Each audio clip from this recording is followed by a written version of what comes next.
And then we had Thursday. So most of today was spent on an MPI, a 2002 Le Mans Blue on Silverstone, 188,000 mile E39 M5. It's not here now. Customer picked it up.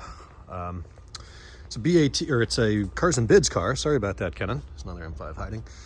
And he wanted an MPI. He just got the car a couple hundred miles ago, said there were some drivability issues, went through it. It's only 7 items in red, one of them being the drive shaft, which I initially reported as yellow. Flex disc was probably original, slight cracking, not a you need to replace it yesterday type item.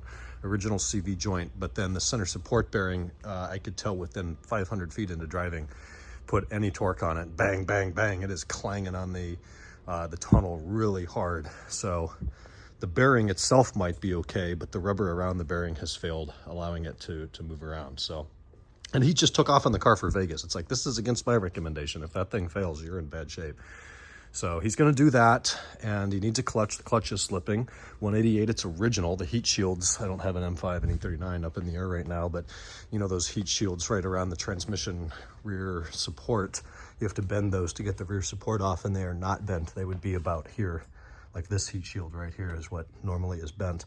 Now, yes, you could have taken them off, but I don't even do that. Not many people would. You just bend it out of the way and then bend it back. It's just aluminum.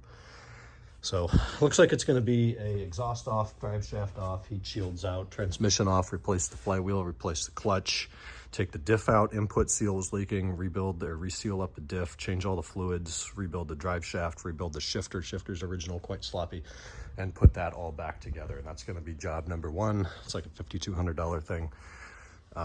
So we'll see what else he wants to do in the way of fluids. Tires were good, brakes were good. It's a pretty nice car, just needs some attention to the driveline. So this got a new water pump today, waiting on the pulley. The water pump is in and torqued, comes with a seal. It's a steel impeller. This turned out to be, the water pump turned out to be, I don't know if they kept it or not.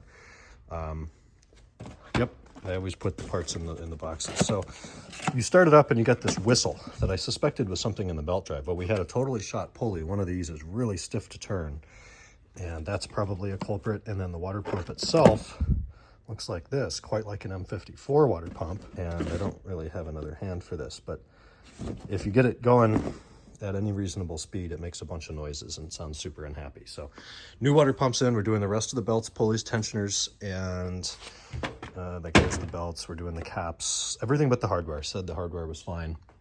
Customer didn't want to do the hardware. Wow, parking pylons, people, watch out for them. So tomorrow we should get the pulley and the rest of the pulleys from the dealership. That'll go back together. Hopefully we have a running M5. In the meantime, we're still waiting on these block-off ports. The brackets I dropped off on Monday. We should have those sometime next week. In the meantime, we did receive the plugs. So this black one is off of a $300 hose. We just cut it off right here. And we took that in as a template. Said, make me 50 of these. I do not want them to be hollow. Make them full. And they don't need to be any longer than that. So what they came up with is this. This is 6061 aluminum, and it is a solid piece of aluminum, so there shouldn't be any risk of leakage. It's got a flange on it. The only difference with the flange is that on the genuine hose, it is rounded and beveled, which is probably a slightly better sealing for a round O-ring. And the one that we're having made, or we'll test and then have made if it doesn't leak, is a 90-degree notched step there. Now, there's no pressure on that, and it's above the fluid fill level. So as long as the O-rings stay good, which should be a long time, I don't see any issues with this, providing this fits into the bracket we're having made, which will look something like this. Now that's the 335 one with smaller. You can see the difference, like we had these two mocked up, but the difference is pretty noticeable.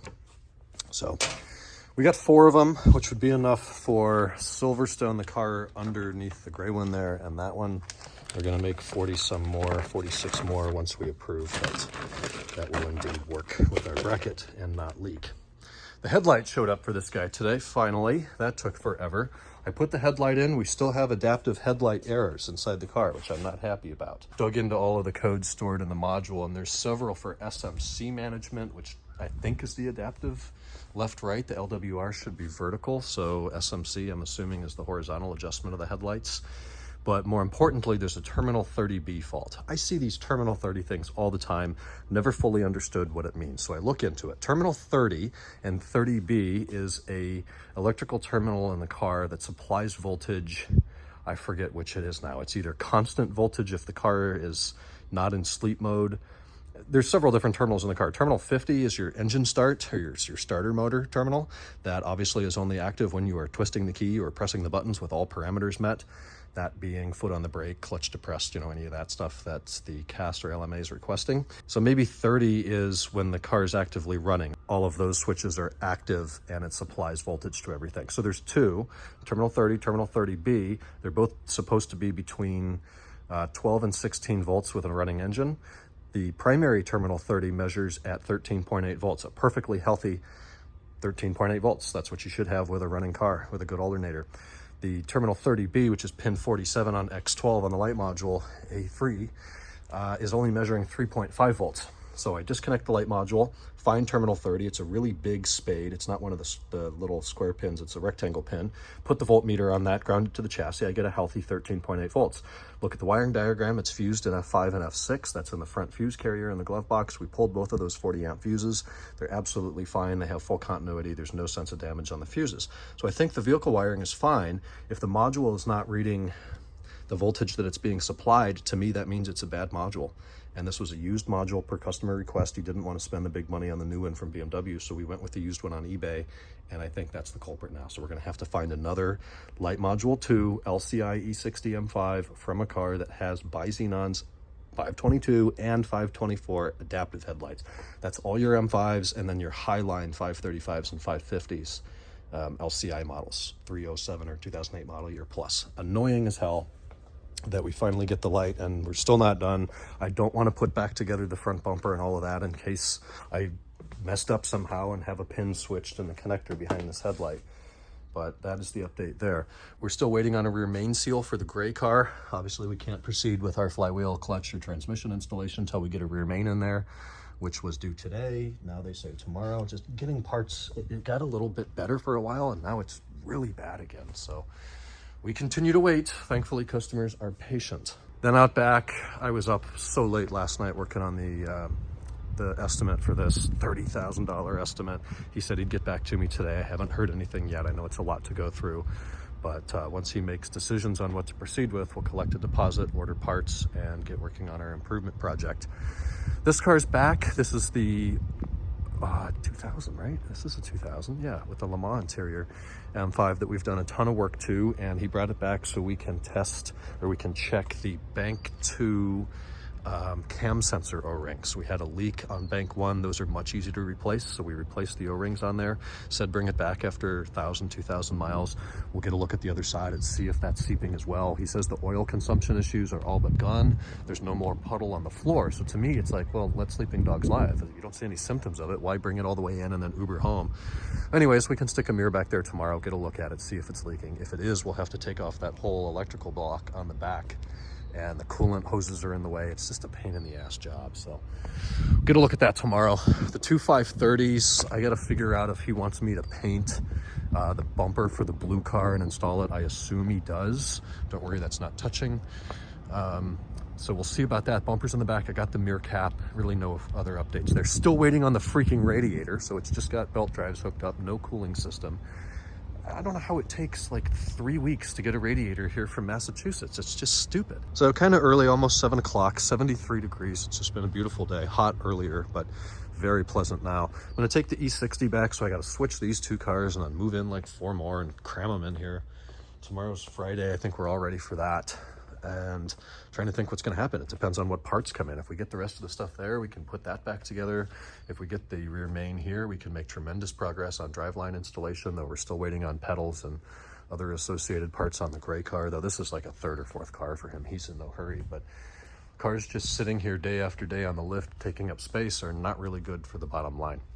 One of our friends is coming over, one of my dad's friends, a designer's coming over to the house tonight. He's starting a business in California, wants to talk about LLC registration, what type of business he should be, sole proprietorship, LLC, LLP, or what's the other one, incorporation. So, hey, I went to business school and that actually paid off there for 5 seconds. So I think this thing's out of gas, but I'm going to get it home, go back, eat, talk with them a little bit, Talk to you tonight.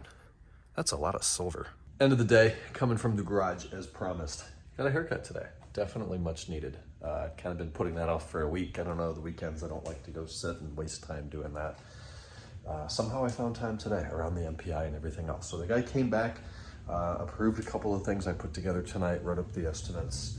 He seems happy and like it to go there, so we just got to work on scheduling and getting parts ordered and taking the parts deposits. So that's great. We'll start the process of kind of rejuvenating that car, for lack of better terms. I wish there were a better synonym, because that word's already taken in